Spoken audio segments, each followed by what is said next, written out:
سورہ اخلاص کی تلاوت فرما کر مرحومہ مغفورہ سیدہ ملکہ بیگم زوج سید سرفراز حسین صاحب کی روح سے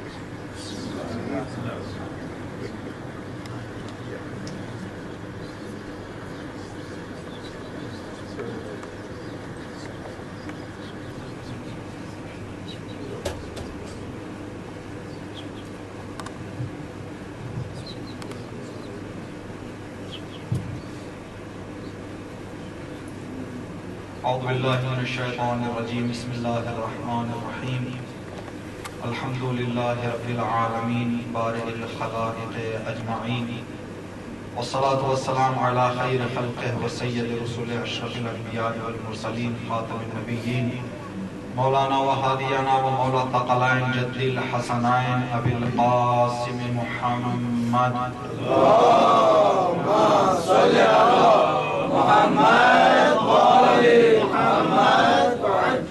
وعلى أهل بيته الطيبين الطاهرين لا سيما بقية الله في الأراضين روحي وأرواح العالمين لتراب مقدمه الفداء واللعنة على أعدائهم أجمعين اللهم لعن أول ظالم ظلم حق محمد وآل محمد وآخر تابع له على ذلك اللهم لعن الإصابة التي جاهدت الحسين عليه السلام وشايعت وبايعت وتابعت على قتله اللهم لعنهم جميعا اما بعد قال الله تبارك وتعالى في كتابه الكريم بسم الله الرحمن الرحيم يعطي الحكمة من يشاء ومن يعط الحكمة فقد أوتي خيرا كثيرا صدق الله العلي العظيم اللهم صل على محمد وآل محمد وعجل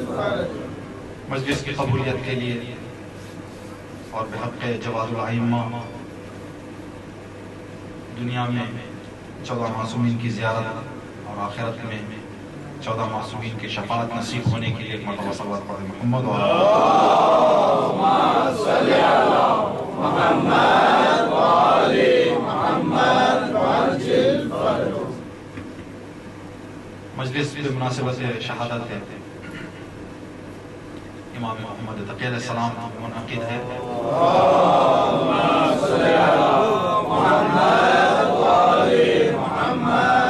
جیسا کہ ہم سب جانتے ہیں امام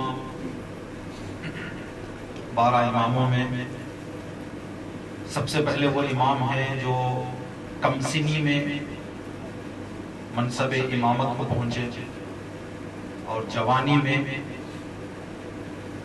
مقام شہادت پر فائز ہوئے اس بات کو مد نظر رکھتے ہوئے انشاءاللہ آج امام کے حوالے سے چند معروضات آپ کی خدمت میں عرض کرنا ہے ان معروضات کے لیے ہم نے سورہ بقرہ کی آیت نمبر 269 کو انتخاب کیا جس میں خداوند عالم کا ارشاد ہے یعطی الحکمت من یشاء خدا جسے چاہتا ہے حکمت عطا کرتا ہے ومن یعط الحکمہ فقد اوتی خیرا کثیرا جس کو خداوند عالم کی طرف سے حکمت مل جائے اسے دنیا و آخرت کی خیر اور بھلائی مل گئی ہے اس آیت سے ہمیں یہ پتہ چل رہا ہے کہ حکمت بہت عظیم چیز کا نام ہے جس کو خداوند عالم خیر کثیر کہہ رہا ہے ہم لوگوں کے نزدیک اور قرآن کریم میں اللہ کی زبان میں کچھ جملات اور کلمات جو نکلتے ہیں ان کا معنی ہمارے درمیان جو استعمال ہوتا ہے اس سے کچھ ہٹ کر ہوتا ہے انسان کو تھوڑا اس پر غور کرنا چاہیے جب ہم کسی چیز کو کہتے ہیں کہ نزدیک ہے تو 5-6 دن میں یا 1-2 گھنٹے میں جو کام ہونے والا ہے اس کو ہم کہتے ہیں نزدیک ہے جب ہم کسی چیز کو کہتے ہیں دور ہے تو اس کا مطلب اس فاصلے اور اس مدت سے تھوڑا جو آگے بڑھ جائے اس کو کہتے ہیں ہم دور ہیں اگر ہم کسی چیز کو کہتے ہیں کم ہے تو اس کے کم ہونے کی مقدار اور جب ہم کسی چیز کو کہتے ہیں کہ بہت زیادہ ہے تو ہمارے استعمال میں اور قرآن کے استعمال میں بہت فرق ہے، آدمی کو سمجھنا ہے اس کو۔ سورہ تکاثر آخری سورہ پارہ قرآن کا، وہاں پر خداوند عالم نے ارشاد فرمایا کہ قیامت کے بارے میں کہ کلا سوف تعلمون، قیامت ان قریب آنے والی ہے۔ ثم کلا سوف تعلمون، قیامت ان قریب آنے والی ہے۔ تو یہ کب کہہ رہا ہے خدا؟ اگر نزول قرآن سے بھی حساب کیا جائے تو تقریباً 1430 سال سے زیادہ گزر گئے، یہ ان قریب ہے۔ یہ خدا کی لغت میں ان قریب ہے۔ اب خدا اگر کہتے دور ہے تو جب جس کا قریب اتنا دور ہے تو اس کا دور کتنا دور ہوگا۔ اسی لیے علماء کہتے ہیں خدا نے فرمایا میں نے اہل بیت سے نجاست کو دور رکھا ہے۔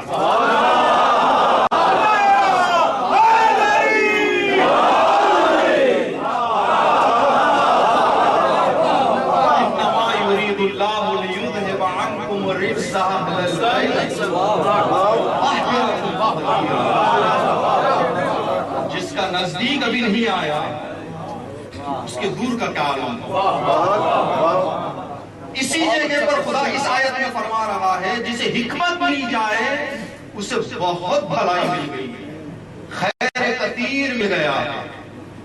اب دنیا کی ساری دولت کے ساتھ، سارے خزانوں کے ساتھ دنیا کو خدا کہتا ہے متاع قلیل، یہ پوری دنیا کچھ نہیں ہے، بہت کم ہے، متاع قلیل، کم ہے۔ جب دنیا کی ساری دولت و خزانہ کم ہے اس کی نگاہ میں، اگر وہ کہہ دے کہ زیادہ ہے تو کتنا زیادہ؟ حکمت یہ ہے۔ اب یہ عظیم چیز جس کا اس آیت میں تذکرہ ہے، چھٹے امام امام جعفر صادق علیہ السلام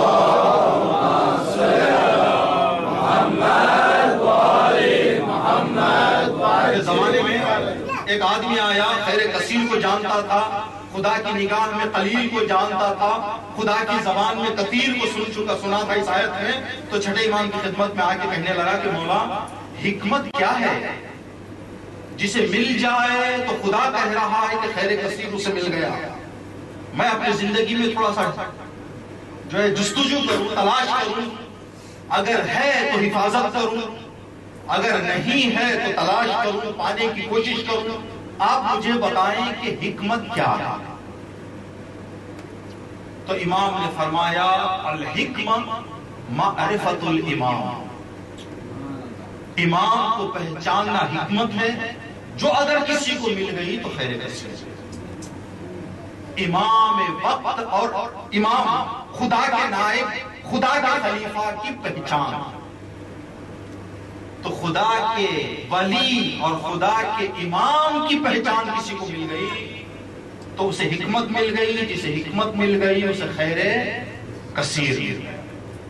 آج کی اس مجلس میں جس امام کا تذکرہ ہونا ہے، اس امام کی پہچان سے کچھ حکمت ہم حاصل کرنا چاہیں گے تاکہ یہ خیر کثیر ہمارے شامل حال ہو جائے انشاءاللہ۔ صلوات پڑھیں محمد و آلہ محمد۔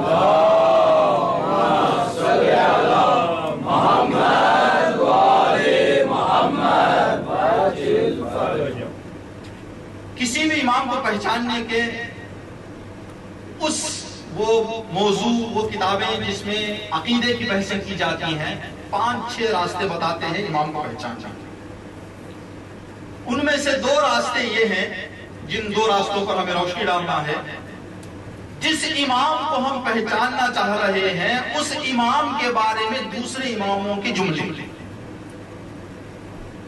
جس امام کو ہم پہچاننا چاہ رہے ہیں اس امام کے بارے میں دوسرے معصومین نے کیا فرمایا۔ دوسرا راستہ، جس امام کو ہم پہچاننا چاہ رہے ہیں ان کے زبان سے جو جملے نکلے ان کے معانی میں کتنی گہرائی ہے۔ یہ 2 راستے ہیں پہچاننے۔ تو ایک راستے پہ مختصر اور دوسرے راستے پر تھوڑا تفصیل سے انشاءاللہ روشنی ڈالیں گے۔ پہلا راستہ امام محمد تقی علیہ السلام کے بارے میں دوسرے معصومین نے کیا فرمایا؟ دو روایتیں یہاں ہم نے آپ کے لیے انتخاب کی۔ پہلی روایت رسول ختم مرتبہ حضرت محمد مصطفیٰ صلی اللہ علیہ وسلم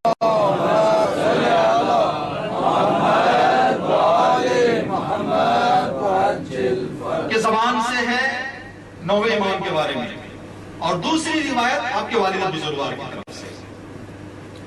پیغمبر محترم اسلام نے فرمایا من يحب ان يلقي الله ورفع الدرجات وبدلت السيئات حسنات فيوال محمد الجواب۔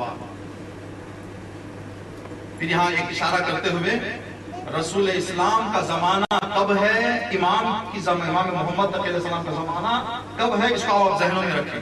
200 سال کا فاصلہ ہے نزدیک۔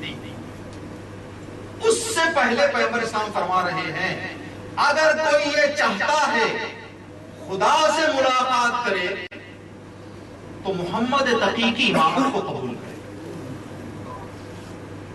یہ روایت۔ دوسری روایت آٹھویں امام کی۔ آٹھویں امام نے فرمایا جب امام محمد تقی علیہ السلام کی ولادت واقع ہوئی تو ھذا مولود مبارک ان اللہ لا یخلق مولودا مبارکا اعظم برکتا لشیعتنا من ھذا۔ یعنی جب امام کی ولادت ہوئی تو امام نے فرمایا کہ یہ بابرکت مولود ہے، شیعیت کے لیے اس سے بڑھ کر برکت والا کوئی مولود خدا نے بنایا ہے۔ یہ دو روایتیں نویں امام کے بارے میں۔ اب ان دو روایتوں کا ہم نے ترجمہ بھی آپ کی خدمت میں پیش کیا، عربی بھی ہم نے پڑھا۔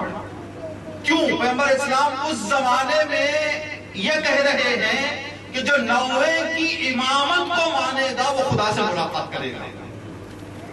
اگر کوئی چاہتا ہے خدا سے ملاقات کرے تو نویں امام کی امامت فیوال محمد الجواد، ولایت محمد ابن جواد، محمد جواد علیہ السلام کو قبول کرے، امامت کو مانے۔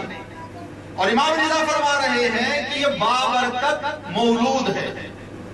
کیوں اس امام کی امامت پر اور برکت کی گفتگو آئی؟ پیغمبر اسلام نے جو فرمایا کہ امامت کو مانے، اور امام نے جو فرمایا مبارک بابرکت ہے، اس کی وجہ یہ آج تک جتنے امام گزرے تھے، نویں امام کی امامت شروع ہونے سے پہلے جتنے امام گزرے تھے، ایک ایسی عمر اور ایسے سن میں، ایسے ایج میں امامت کے منصب کو قبول کیا جس ایج میں لوگوں کو ایج کے اعتبار سے کوئی اعتراض نہیں تھا۔ مولا کائنات امام ہوئے 30-35 سال کی عمر میں، امام حسن امام ہوئے 40 سال کی عمر میں، امام حسین امام ہوئے تو نزدیک 45-50 کے نزدیک۔ تو یہ جو اس سن میں کسی کو عہدہ مل جائے تو ایج کے اعتبار سے لوگوں کے اعتراض نہیں ہوگا۔ دلیلیں مانگیں کہ آپ امام ہیں تو دلیل پیش کریں، اگر دلیل مل گئی تو لوگ تسلیم کر لیں گے۔ لیکن یہ پہلے امام تھے جن کی امامت میں عمر کے اعتبار سے اعتراض تھا کہ 8 سال کا بچہ امام کیسے؟ جب امامت کو پہنچے 8 سال، اس وجہ سے پیغمبر اسلام نے فرمایا کہ یہاں امتحان ہے۔ لوگ نویں امام کی امامت سے پہلے تک قرآن جب کھولیں گے تو پڑھیں گے کہ عیسیٰ نے گہوارے میں بات کی، لوگ قرآن کھولیں گے تو پڑھیں گے کہ یحییٰ کو بچپنے میں کتاب دی گئی، لیکن اس کو ماننا آسان نہیں ہوگا۔ یہ زمانہ ہے جہاں عملی طور پر ماننا چاہیے۔ پڑھ کر مان لینا، سننا آسان ہے، جب آدمی خود میدان میں آ جاتا ہے اس وقت اس کو قبول کرنا بڑا مشکل ہے۔ جب تک رسول زندہ تھے، جب رسول کہتے تھے میرے بعد علی، میرے بعد علی، سب کہتے تھے کہ مان جائیں گے، لیکن جب علی کی نوبت آ گئی تو لوگ پھسل گئے، لوگ بکھر گئے۔ جب میدان آ جاتا ہے خود کو قبول کرنا پڑتا ہے، مشکل ہے۔ آٹھویں امام نے جو فرمایا یہ مبارک ہے. اس کا ایک مختصر خلاصہ آپ کی خدمت میں خلاصہ عرض کریں کہ امام رضا علیہ السلام نے جو مبارک کہا اس لیے کہا کہ امامت کے معرفت، امام کو پہچاننے کے جو راستے بتائے ہم نے، اس میں سے ایک راستہ یہ ہے کہ گزشتہ امام آنے والے امام کی امامت کا اعلان کرے، یہ ایک راستہ ہے. تو ہر امام کی امامت کے ثابت ہونے کے لیے گزشتہ امام کا ہونا ضروری تھا، لیکن آٹھویں امام نے جو مبارک کہا اس لیے کہ 8 اماموں کی امامت کو ثابت کرنے کے لیے امام محمد تقی علیہ السلام کی ولادت ضروری تھی. امام رضا علیہ السلام کی عمر 40 سال ہو گئی تھی، امام کی یہاں اولاد نہیں. اب یہ اولاد کا نہ ہونا، کچھ لوگوں نے امام رضا علیہ السلام کو امام ماننا چھوڑ دیا تھا. ان لوگوں کی محفلوں میں کھل کر چرچے کہ ہم نے کہا نہیں یہ امام نہیں ہے. کہاں گئے ان کے وارث جو امام کی امامت کا اقرار کر رہے تھے؟ ان کے ایمان کمزور ہونے لگے کہ مولا آپ کے بعد کون، مولا آپ کے بعد کون. وہاں کی گفتگو، یہاں کی گفتگو، امام کی یہاں اولاد کا نہ ہونا. امام کہتے تو وقت آئے گا گھبراؤ نہیں، وقت آئے گا گھبراؤ نہیں. تو پھر بھی چاہنے والوں کی دلوں میں گھبراہٹ تھی. تو امام محمد تقی علیہ السلام کی ولادت نے 12ویں امام تک کی امامت کا راستہ بھی کھول دیا، 8 اماموں کی امامت کا جو ہے مضبوطی اور عقیدہ ایمان مضبوط بھی کر دیا. تو اس لیے امام نے فرمایا کہ یہ بابرکت ولادت امام. یہ 2 روایات، ایک راستہ پہچاننے کی. دوسرا راستہ جو پہچاننے کا ہے وہ یہ کہ اس امام کی زبان سے جو روایتیں نکلی. عزیزان گرامی، کسی بھی علم کو حاصل کر لینا ایک مرحلہ ہے، اس علم کو ظاہر کرنا یہ مہم مسئلہ ہے. بہت سارے ایسے لوگ ملتے ہیں جو پڑھائی میں تو کامیاب رہے، لیکن جب پڑھائی کو ظاہر کرنے کی نوبت آئی تو ناکام ہو گئے. شہرت نہ مل پائی، مقام نہ مل پایا. کیوں؟ اس لیے کہ حاصل تو کر لیا، استعمال میں لانے کے لیے تھوڑا مشکل ہو پھنس گیا. تو 2 مرحلے ہوتے ہیں، ایک حصول علم، ایک اظہار علم. حصول علم سے زیادہ مہم اظہار علم ہے، علم کا ظاہر کرنا. جس فیلڈ میں بھی آپ چلے جائیں، جو انسان اپنے حاصل کیے ہوئے علوم کو، علموں کو ذہن میں رکھتے ہوئے مسئلوں کو حل کرتا ہے، اس کے طرف لوگوں کا رجحان زیادہ ہو جاتا ہے. دنیا میں ہزاروں انجینئر، ہزاروں ڈاکٹر، ہزاروں علماء، لیکن چند کیوں مشہور ہو جاتے ہیں؟ چند مشہور ہونے کی وجہ یہ ہے کہ علم کا جیسے استعمال ہونا تھا، دوسرے بھی استعمال کر رہے ہیں، لیکن جنہوں نے خلاصہ اور بہتر استعمال کیا انہیں تھوڑا اونچائی مل گئی.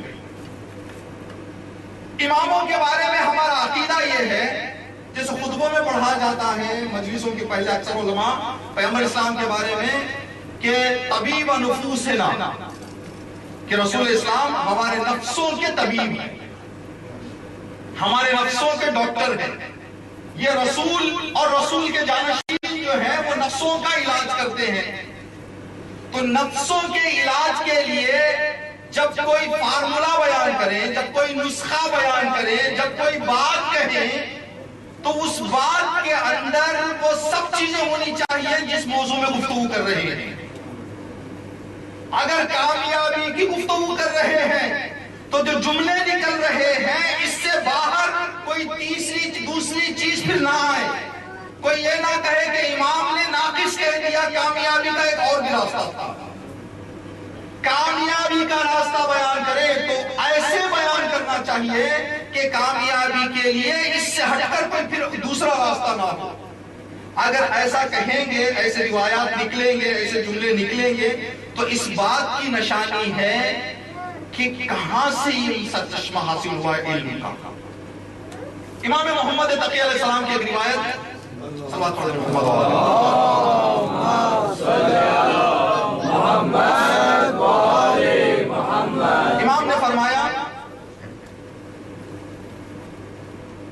کہ المؤمن یحتاج الی ثلاث خصال، ہر ایمان رکھنے والا اپنے ایمان کی حفاظت کے لیے، اپنے ایمان کی ترقی کے لیے تین چیزوں کا محتاج ہے۔ ایمان کو بچانا ہے، ایمان کو بڑھانا ہے۔ تو ایمان کے بچانے کے لیے اور ایمان کے بڑھانے کے لیے تین چیزوں کا محتاج ہے۔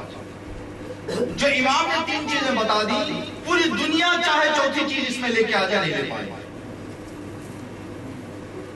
یہ عمق، یہ گہرائی، یہ علم، پہلا راستہ امام نے فرمایا کہ کامیابی، ایمان کی حفاظت اور ایمان کی ترقی کے لیے پہلی چیز جو ضرورت ہے مومن کو، جسے نیاز ہے، محتاج ہے مومن، التوفیق من اللہ۔ سب سے پہلی چیز خدا کی توفیق، دوسری چیز الواعظ من نفسہ، اندر سے نصیحت کرنے والا، نفس سے نصیحت کرنے والا، دل کی نصیحت آدمی کے اندر سے ایک نصیحت کرنے والا۔ تیسرا وقبول لمن ینصح، باہر سے جب کوئی اسے کچھ نصیحت کرے تو اس کی نصیحت کو قبول کرنے کا مانتا ہو۔ یہ تین چیزیں جس کے اندر آئیں گی، اس کا ایمان بچے گا بھی، اس کا ایمان بڑھتا بھی۔ اللہ کی توفیق نہ ہو تو کوئی کام ہونے والا نہیں ہے۔ خدا کی توفیق آ جائے، اندر سے انسان کا نصیحت کرنے والا نہ ہو، باطنی اندرونی یہاں پر بھی کام نہیں آئے گا۔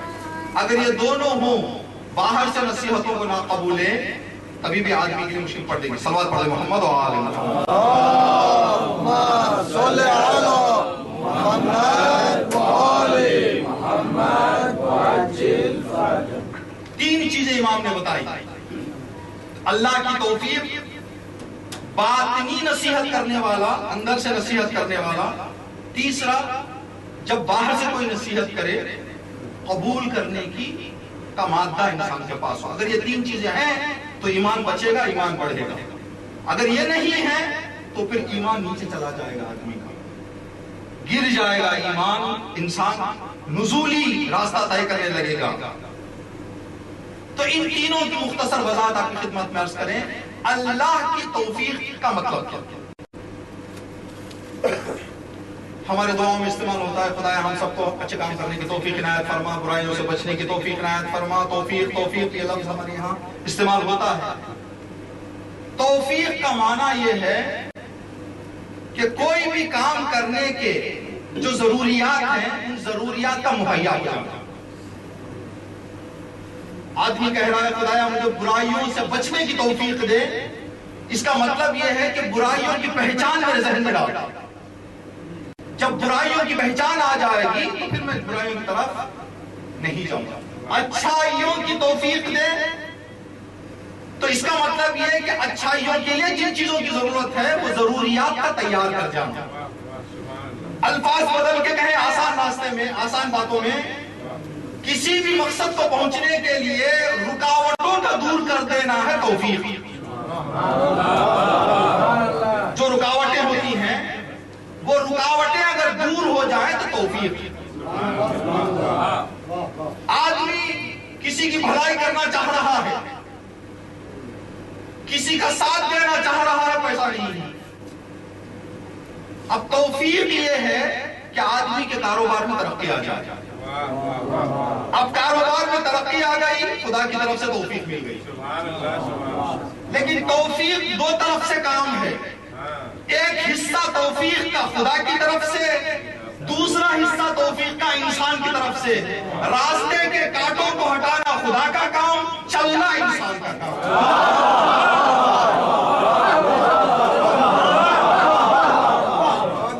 اب یہاں کوئی انسان راستہ صاف ہونے کے بعد بھی کہے کہ مجھے توفیق نہیں ہے تو یہ بد نصیبی ہے، توفیق ہے۔ یہ انسان کی لا علمی ہے، توفیق اس کے پاس ہے، راستہ صاف ہے لیکن خود نہیں چاہ رہا ہے۔ تو یہ دو چیزوں کا ہونا ضروری ہے توفیق۔ تو یہاں پر ایک گفتگو کو آپ کے سامنے جو عرض کرنا ہے وہ یہ کہ ہم کیا کریں کہ خدا کی توفیق ہمیں ملے. انسان خدا کی توفیق کو حاصل کرنے کی کیا راستہ؟ خدا کی توفیق کو حاصل کرنے کا ایک مہم راستہ، بڑا عظیم راستہ، اچھائیوں کو انجام دینے سے اتنی توفیق جلدی نہیں ملتی جتنی جلدی برائیوں سے بچنے میں توفیق مل جاتی. آدمی اپنے آپ کو کسی گناہ سے بچا لے تو اس گناہ سے بچانے کے نتیجے میں ایسی ایسی توفیقیں اسے ملیں گی کہ آدمی یقین نہیں کر پائے. کچھ عرصہ پہلے، تقریباً 50 سال پہلے، ایران میں ایک شخصیت گزری ہیں جن کا نام آپ کی خدمت میں عرض کرے، صلوات پڑھتے محمد و آل محمد.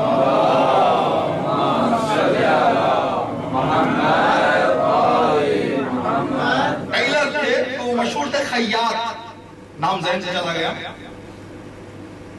خیاط، ٹیلر، اور ان کا شروع میں نام ہے.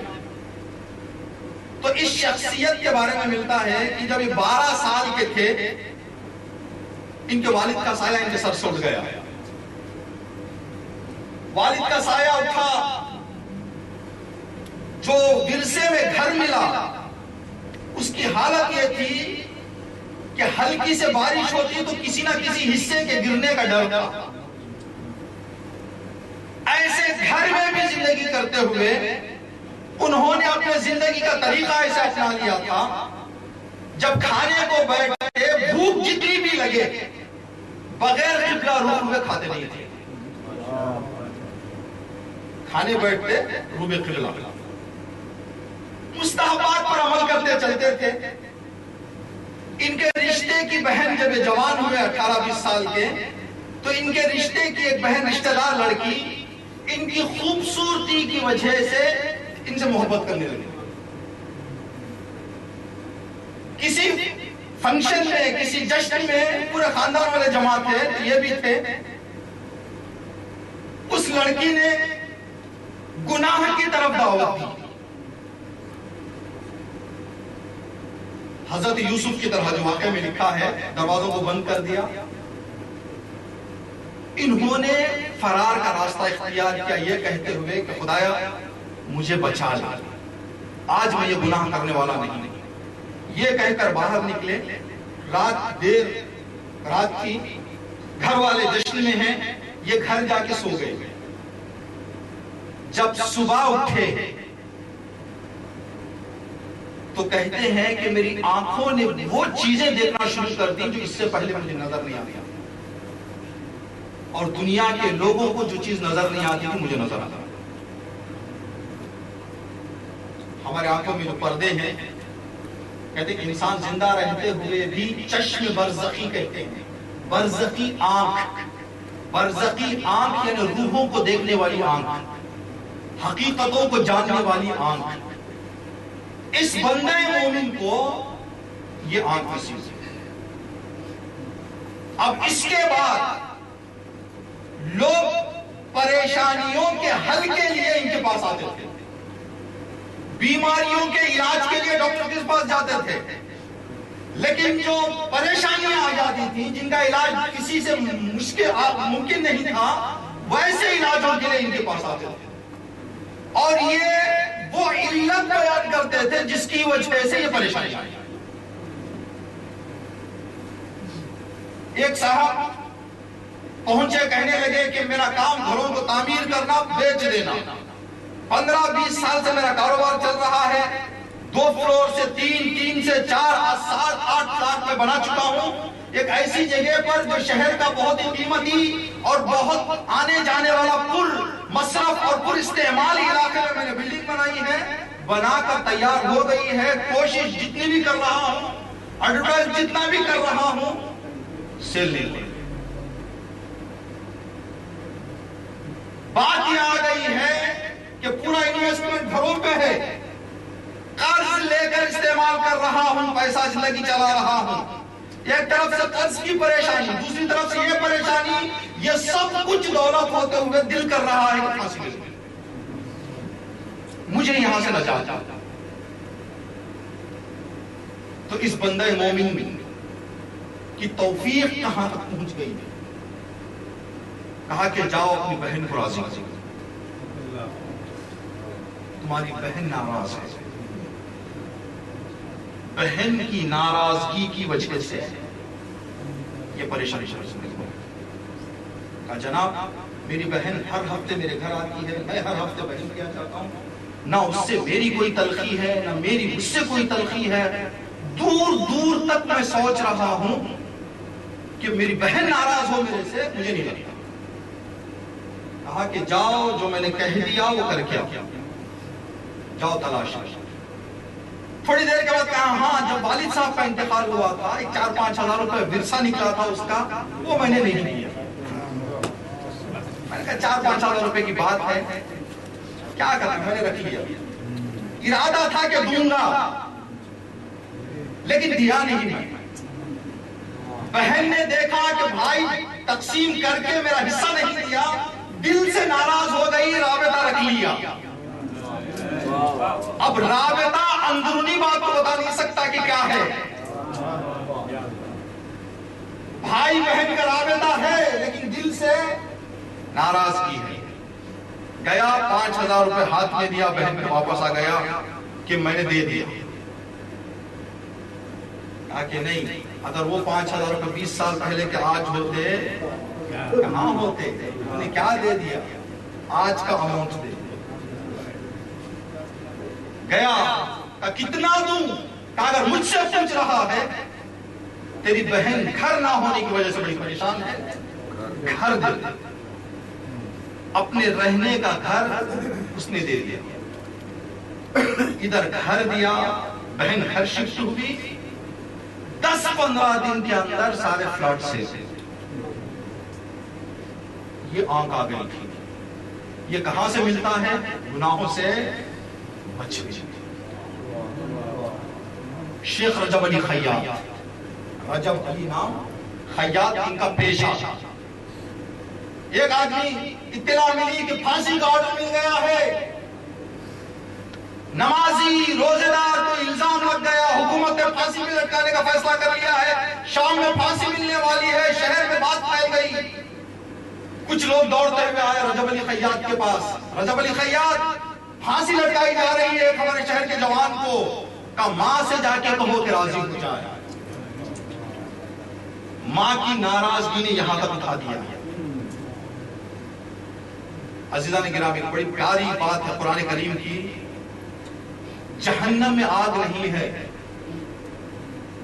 ہم یہ نہ سوچیں کہ جہنم میں آگ ہے، جہنم کی آگ ہم لے جاتے ہیں، بما کسبت ایدیہم، قرآن کے الفاظ ہیں کہ جہنم میں آگ نہیں ہے، آدمی لے کر جاتا ہے۔ ہر گناہ کی ایک الگ آگ ہے، جب آدمی جاتا ہے تو ان آگ کے ساتھ جاتا ہے، تو باہر سے نہیں آتی آگ، کہیں وہاں تیار نہیں ہے۔ تو یہ جو پریشانیاں ہیں اس کے پیچھے بھی ایسی باتیں ہوتی ہیں، ہم ان باتوں میں توجہ نہیں کرتے۔ کہا ماں سے جا کے کہو راضی ہو جا۔ دوڑتے ہوئے آئے ماں کے پاس، کہا کہ آپ اپنے بچے سے ناراض ہیں؟ کہا نہیں میں ناراض نہیں ہوں، میرے بچے سے راضی ہوں۔ یہ ماں ناراض ہو کر بھولی ہوئی ہے۔ اسی لیے کہتے ہیں کہ آدمی کو چاہیے کہ دوسروں کی دعا لے، کبھی بد دعا نہ لے۔ ایک لمحے کے لیے آدمی کا جو دل ٹوٹے گا، بعد میں صحیح ہو جائے صحیح، لیکن اس کا اثر باقی رہ جاتا ہے۔ یہی بات ہمارے یہاں ہماری طرف مشہور ہوتی ہے، جب کوئی پریشانی ٹل جاتی ہے تو ہم کہتے پتہ نہیں کس کی دعا آڑے آ گئی، کس کی دعا درمیان میں آ گئی۔ ہاں یہ پکی بات ہے۔ تو آپ کی خدمت میں عرض کریں کہ رجب علی خیاط نے کہا ماں سے ناراض نہیں ہے، لوگ آئے کہہ رہے ہیں ماں کے ناراض نہیں ہے۔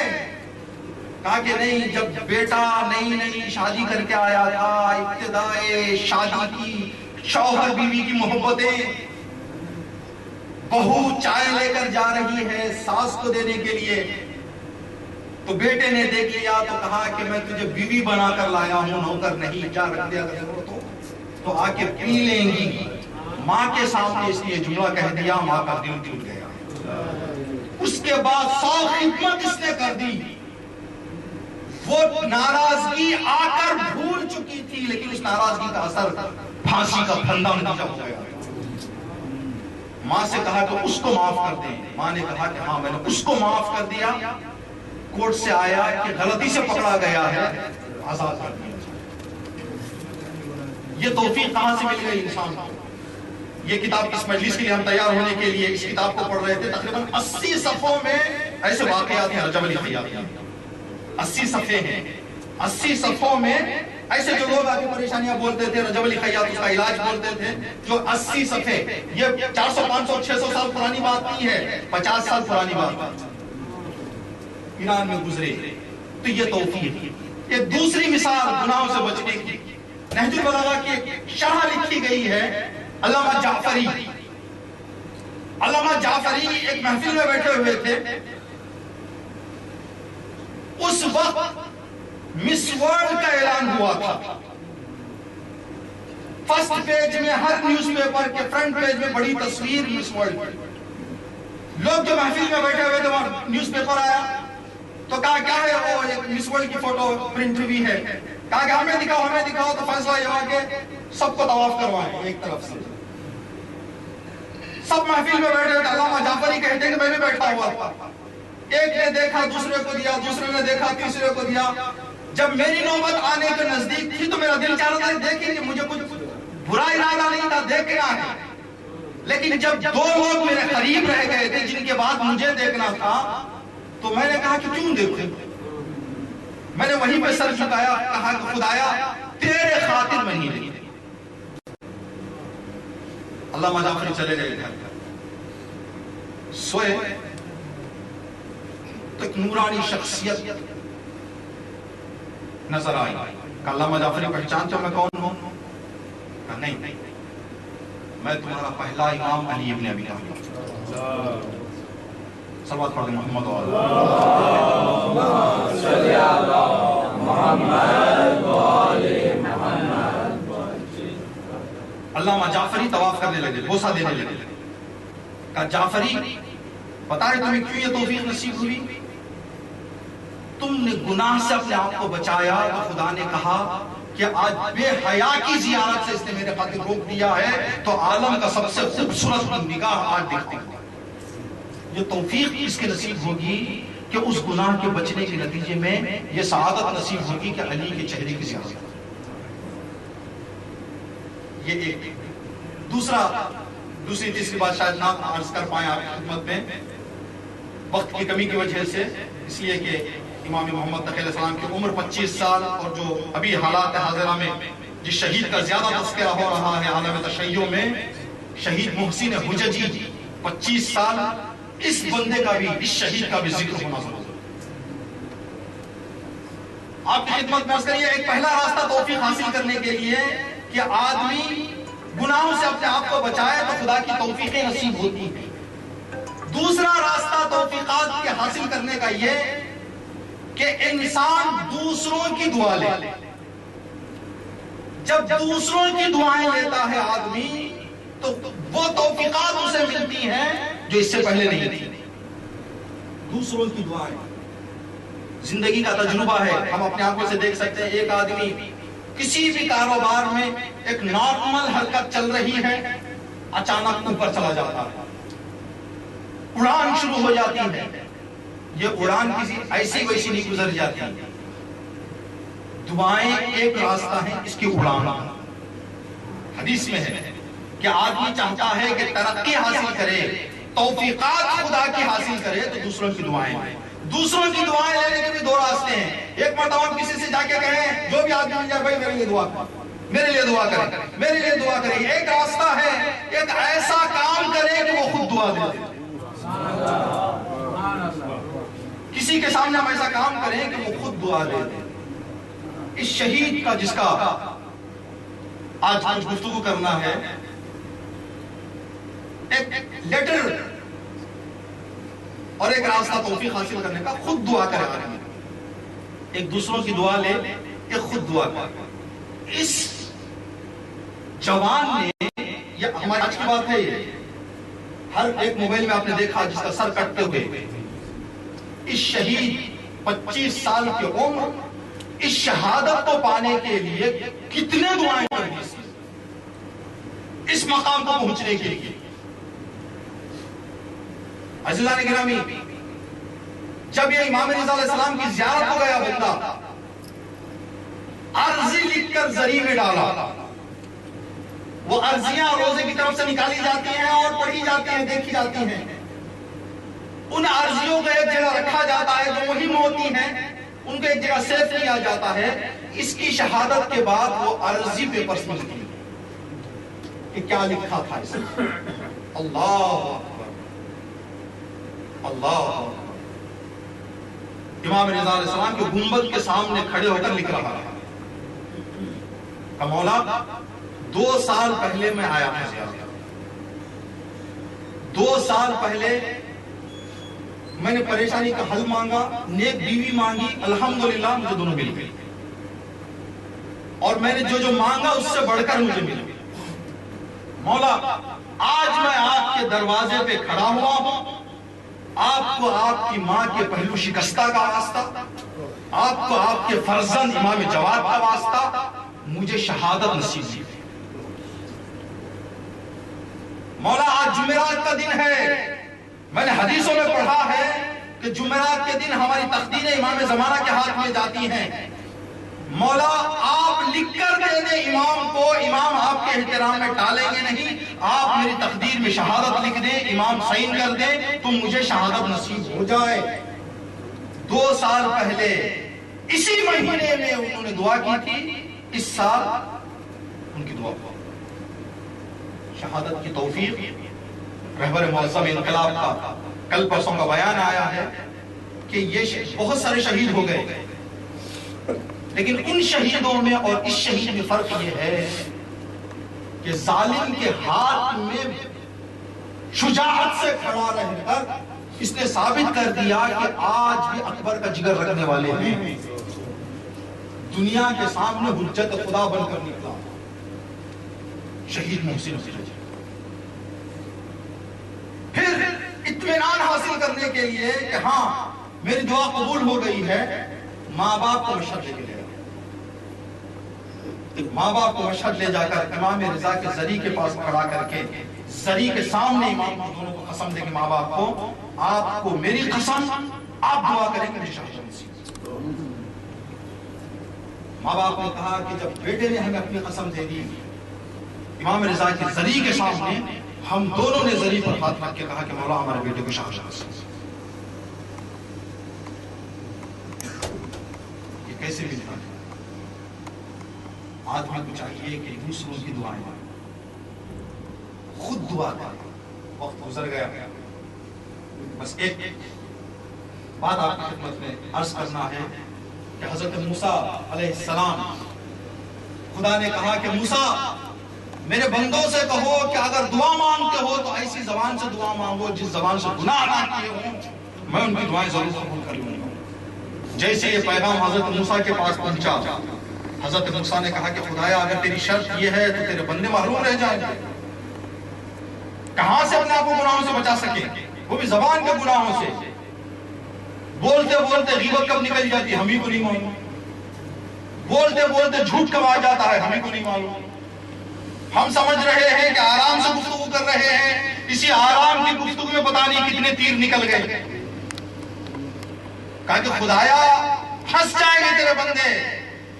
دعائے کوہین کا جو جملہ ہے، اللہم اغفر لی الذنوب التی تحبس دعا، خدایا میرے ان گناہوں کو معاف کر دے جو دعاؤں کو قید کر دیتے ہیں. کہا گناہوں سے بچی ہوئی زبان سے دعا کریں. کہ موسیٰ یہ ہر آدمی کے پاس ہے. حضرت موسیٰ نے کہا کہ خدایا کیسے مجھے نہیں معلوم؟ کہا کہ ہر بندہ دوسرے بندے سے کہے میرے لیے دعا کریں، وہ زبان وہ ہے جس سے اس نے گناہ نہیں کیا. سمجھا؟ میں آپ سے کہوں کہ میرے لیے دعا کریں تو آپ کی زبان سے تو میں نے گناہ نہیں کیا، دعا نکل گئی، لیکن وہ ایسی زبان ہے جس سے میں نے گناہ نہیں کیا. اپنی زبان اپنے لیے نجس ہو سکتی ہے، دوسروں کے لیے پاک ہے. کبھی کبھی لوگ سوال کرتے ہیں کہ جب پریشانیوں میں مجلسوں میں دعا کی جاتی ہے کسی بندے مومن کی، کوئی مرنے والا تھا دعا کی گئی، ہاسپٹل سے باہر نکل گیا مجلسوں میں دعا کی گئی، یہ کیسے؟ لوگ تو فلاں کام کر رہے ہیں، لوگ گناہ کرتے ہیں، کہ اپنے لیے دعا نہیں کر رہے ہیں، دعا دوسرے کے لیے تھی، خدا نے مان لی۔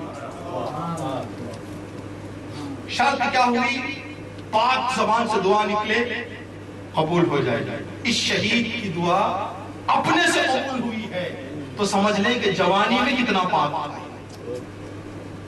دعا کو قبول کرنا ہے۔ اس کے بعد کی جو باتیں ہیں، اندر سے انسان کا نصیحت کرنے والا، باہر سے نصیحت کو قبول کرنے والا، ان دونوں باتوں کو بس ایک مثال توضیح کے بغیر ایک مثال عرض کر کے زحمت تمام ہے۔ آدمی کے پاس ضروری ہے کہ اندر سے ماننے کی قابلیت ہو، باہر سے کہا جائے تو مانے گا۔ پتھر کو 50 سال بھی گرم پانی میں پکایا جائے نرمی نہیں آئے گی۔ پانی میں نرم کرنے کی صلاحیت تو ہے، پتھر میں اس نرمی کو قبول کرنے کی صلاحیت نہیں ہے۔ امام کے کنار میں رہ کر کیوں لوگ بے گمراہ رہ گئے؟ امام سے ہدایت تو تھی، ان کے پاس وہ ماننے والا دل نہیں تھا۔ اندھے کے لیے کڑی دوپہر میں بھی اندھیرا ہے۔ کیوں بھائی؟ کڑی دھوپ ہے، دنیا نے چراغوں کو خاموش کر دیا ہے کہ ایسا چراغ جل گیا جس کے بعد چراغوں کی ضرورت نہیں، لیکن اس کے لیے اندھیرا ہے۔ کیا باہر سے اجالا نہیں ہے؟ باہر سے اجالا ہے، اندر سے دیکھنے کی صلاحیت نہیں ہے۔ کامیابی کے لیے اس چیز کا ہونا ضروری ہے، باہر سے اماموں کی حدیثیں، اندر سے ماننے کا دل۔ اگر یہ دو چیزیں جمیں گی تو آدمی ترقی کرے گا۔ آدمی کا جو اندر سے نصیحت ہر آدمی کے پاس ہے، نفس اللوامہ جس کی قسم خدا نے کھائی، آدمی کوئی گناہ کرتا ہے تو یہ دیکھنے کے لیے کہ اس کا ضمیر زندہ ہے یا نہیں۔ اگر آدمی پچھتائے تو سمجھ لیں کہ ضمیر زندہ ہے، ایک نہ ایک دن واپس آ سکتا ہے۔ اگر کوئی گناہ کر کے نہ پچھتائے تو سمجھے کہ ضمیر مر گئے۔ یہ داعشیوں کی ایک مصیبت یہ ہے کہ ان کے ضمیر مر گئے، ضمیر مر گئے۔ اور اندر سے کھلبلی، میں نے کیا کر دیا، میں نے کیا کر دیا۔ اگر یہ احساس آدمی کا رہے تو علیہ السلام بن سکتا ہے، اگر یہ احساس نہ ہو تو لعنت اللہ علیہ رہے گا۔ امام محمد تقی علیہ السلام کی حدیث، ہمیں چاہیے کہ اپنے ایمان کی حفاظت اور ایمان کی ترقی کے لیے خدا کی توفیق حاصل کرنے کی کوشش کریں، اندر سے اپنے ضمیر کو زندہ رکھیں، دوسروں کی نصیحتوں کو مانیں، قبول کریں، تب جا کر ہم آپ کی خدمت میں عرض کریں کہ کامیاب ہو پائیں۔ جوان ترین امام، 25 سال کی سن میں یہ روایتیں آئیں۔ اگر امام کی عمر اور آگے بڑھتی تو پتہ نہیں اور علم کے کتنے دروازے ہمارے لیے کھل جاتے۔ ظالموں نے امام کو مار کے امام پر ظلم نہیں کیا ہے، انسانیت پر ظلم کیا ہے، دنیا پر ظلم کیا۔ امام کا قتل نہیں ہے، فکر کا قتل ہے، انسانیت کا قتل ہے۔ کہ اس امام کے بعد اس امام کی زندگی سے کیا کیا خوبیاں نکلی، کیا کیا باتیں نکلی۔ 25 سالہ امام، باب المراد، امام کا لقب باب المراد۔ آپ کے جد امام موسیٰ کاظم علیہ السلام کا لقب باب الحوائج اور آپ کا لقب باب المراد۔ امام رضا علیہ السلام 40 سال کے سن میں آپ کی یہاں ولادت ہوئی، اکیلا فرزند، امام کی کوئی دوسری اولاد نہیں ہے۔ امام رضا علیہ السلام، بعض روایتوں میں لکھا جیسے انڈیا سے کوئی میسج آیا تھا امام رضا کی ولادت کے دن کہ وہاں پر انڈیا میں بھی کوئی ایسی جگہ ہے جہاں پر امام رضا کے فرزند کی زیارت کی جاتی ہے۔ ممکن ہے اگر ہوتا تو زیادہ مشہور ہو جاتی، جو بھی ہے اللہ بہتر جاتا، لیکن جو مشہور ہے وہ یہ ہے کہ امام کا صرف ایک فرزند تھا، امام محمد تقی علیہ السلام۔ امام محمد تقی علیہ السلام ایک تو آعوان 40 سال میں امام کو اولاد ملی تھی اور تنہا اولاد تھی، تو ساری محبت امام رضا علیہ السلام کی اسی فرزند کے لیے. جب امام گھر سے نکل رہے تھے، جب بلایا گیا تھا خراسان، جب گھر والوں سے امام نے کہا کہ ایسے رو جیسے میت پر روتے ہیں، جب سب رو چکے، بہن کو خدا حافظ کر دیا، بھائیوں کو خدا حافظ کر دیا، گھر والوں کو خدا حافظ کر دیا، جب بیٹے کو خدا حافظ کرنے کے لیے امام گلے سے لگے تو اصحاب جو ساتھ جانے والے تھے ان سے کہا کہ میرا دل نہیں چاہتا کہ میرے بیٹے کو میرے سے جدا کریں، ایک مہربانی کرو کہ مکے تک ساتھ لے جائیں. ایران جانے کے لیے مکہ جا کر جانا تھا امام گلے سے لگائے اپنے فرزند کو، جدا ہونا چاہ رہے ہیں، پھر کہتے کہ نہیں خراسان لے مکہ لے لے. سارا راستہ امام دیکھتے رہے اپنے فرزند. اور روایت میں ہے کہ جب سے ولادت ہوئی اکثر راتوں کو جھولے کے پاس بیٹھتے تھے امام رضا، پوری رات بیٹھ کر گفتگو چلتی تھی، انس پیدا کرتے تھے. یہ فرزند اکیلا تنہا امام رضا علیہ السلام کا 24 سال کا سن تھا. حکومت کی طرف سے یہ حکم آیا کہ مدینہ چھوڑ کر بغداد آ. لوگ آئے حکومت میں. امام رضا جب نکلے تھے تو بہنوں سے خدا حافظی کیے تھے، بھائیوں سے خدا حافظی کیے تھے. اب امام جواد نکلے تو کس سے خدا حافظی کرے؟ اکیلا امام. جتنے رشتہ دار تھے امام نے خدا حافظی کی. جب نکل رہے تھے تو آپ کے کم سن فرزند امام علی نقی علیہ السلام کو بلایا اور کہا کہ بیٹا ان قریب امامت کا عہدہ سنبھالنے کے لیے تیار ہو جاؤ.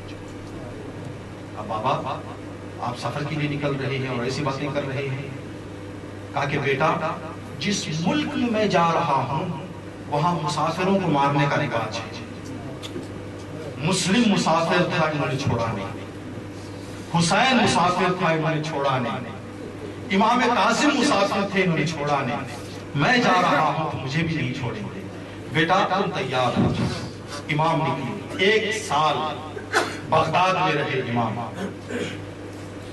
بغداد میں رہنے کے بعد حکومت نے جو سمجھا کہ قید میں اپنے کنٹرول میں رکھنے سے امام کا جو اظہار امامت ہے وہ کم ہو جائے گا، جب دیکھا کہ نہیں ہو رہا ہے تو آخری فیصلہ جو کیا یہ کہ امام کو شہید کر دیا گیا. بعض علماء مجتہدین نے لکھا ہے کتابوں میں کہ امام محمد تقی علیہ السلام کو 3 مرتبہ زہر دیا گیا. ایک مرتبہ معتصم نے دربار بلا کے، ایک مرتبہ ام فضل نے، ایک مرتبہ جب امام زہر پینے کے بعد پانی مانگ رہے تھے تو پانی میں زہر ڈالا. 3 مرتبہ. ایک مرتبہ زہر کا اثر علی ابن ابی طالب پر جو ہوا سب جانتے ہیں کہ علی بستر سے نہیں اٹھ پایا. خیبر شکن جنگوں کا فاتح، بستر سے اٹھنے کی طاقت نہیں تھی علی ابن ابی طالب میں. اب جسے 3 مرتبہ زہر مل جائے اس کا کیا عالم ہوگا. امام نے ایک جملہ کہا، میرے جگر کے ٹکڑے پھٹ گئے، پارا ہو گئے. اللہ اکبر. امام کے بارے میں ملتا ہے جب ام فضل نے زہر دیا، اس زہر کا اثر یہ تھا کہ امام زمین پر بیٹھ گئے. ایک سوال امام کرنے لگے، ام فضل پانی چاہیے. ام فضل نے پانی نہیں دیا، انکار کیا پانی دینے سے، روک دیا. سوال ذہن میں یہ آتا ہے امام گھر میں تھے، اگر ام فضل پانی نہیں دے رہی تھی تو امام خود جا کے لے لیتے. نہیں، زہر کا اثر اتنا ہو گیا تھا امام جواد کو پیاس لگ رہی تھی، پانی قریب تھا لیکن اٹھنے کی طاقت نہیں تھی امام میں. یہ کوئی ضعیف نہیں ہے، 25 سال کا جوان. اجرکم اللہ، اجرکم اللہ. خدا آپ کا کوئی غم نہ دے سوائے غم سید الشہداء کی. امام کو زہر پلایا گیا. امام پیاس کی وجہ سے بار بار کہتے تھے پانی العطش.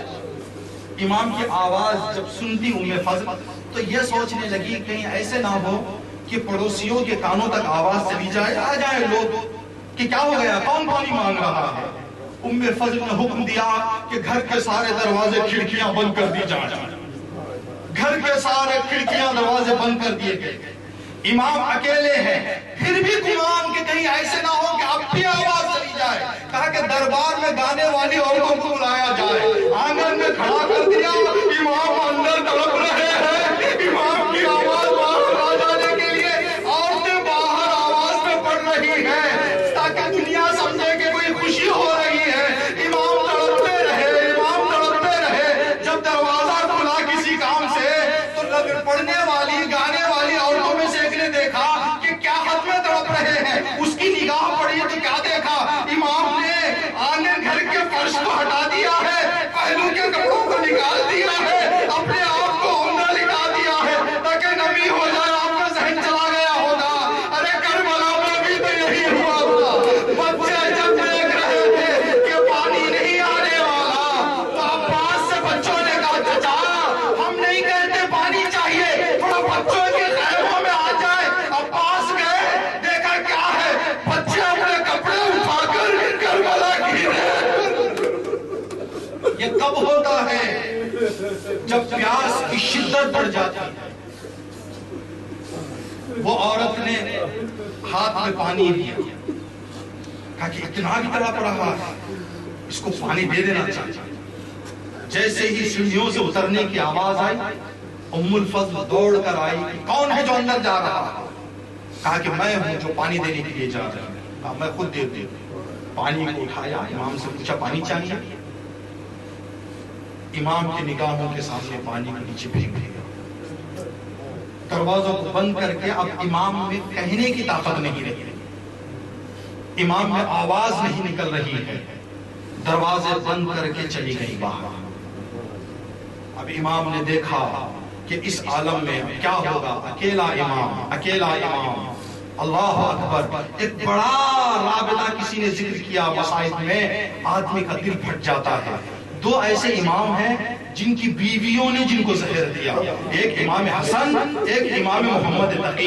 امام حسن کو زہر دیا گیا، زینب کو پتا چلا، زینب دوڑ کے آ گئی۔ امام حسین کو پتا چلا، امام حسین آ گئے۔ عباس علیہ السلام کو پتا چلا تو عباس آ گئے۔ ایک طرف امام حسین کھڑے ہوئے، بھائی گھبرانا نہیں، میں ہوں، کیا تکلیف ہے، کیا کرنا ہے۔ امام حسن کو درد کا احساس ہونے نہیں دیا، لیکن یہ امام محمد تقی وہ امام ہے جو زہر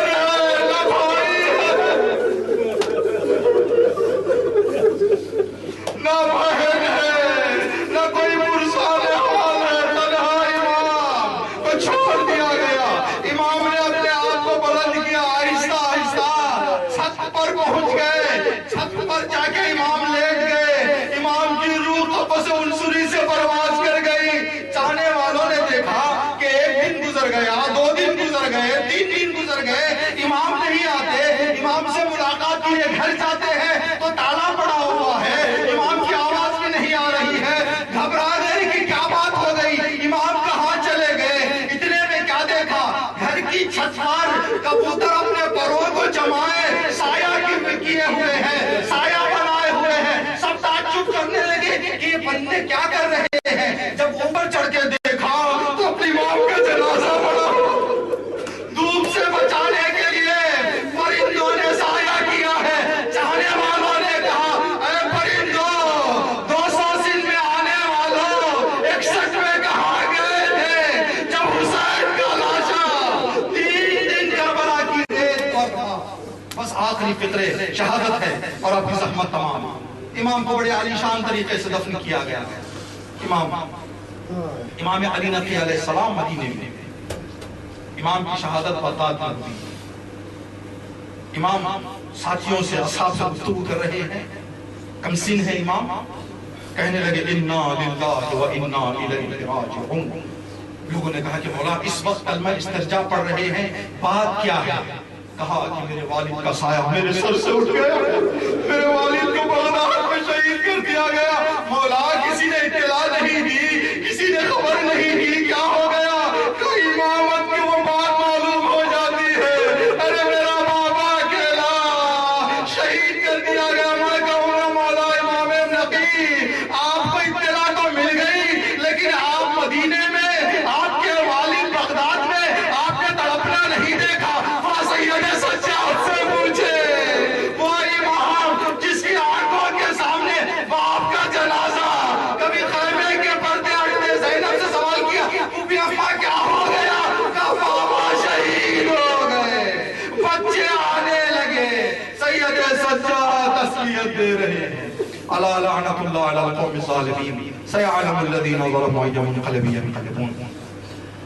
باب المراد امام جواد علیہ السلام کی مجلس ہوئی ہے، آپ حضرات اپنے دلی حاجات اپنے دلوں سے جو بھی دعائیں ہیں آپ اپنے دلوں میں رکھتے ہوئے امام محمد تقی علیہ السلام سے مربوط ہوا ہے توسل کا فقرہ، اس کے بعد انشاءاللہ نوحہ پڑھا جائے گا۔ یا ابا جعفر یا محمد ابن علی ایہا التقی الجواد یا ابن رسول اللہ یا حجت اللہ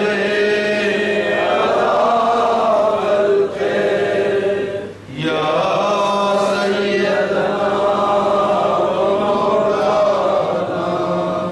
انا توجہنا واستشفعنا وتوسلنا بك إلى الله وقدمنا بين يدي حاجاتنا يا وجيها عند الله اشفع لنا عند الله يا وجيها عند الله اشفع لنا عند الله۔ ماتم حسین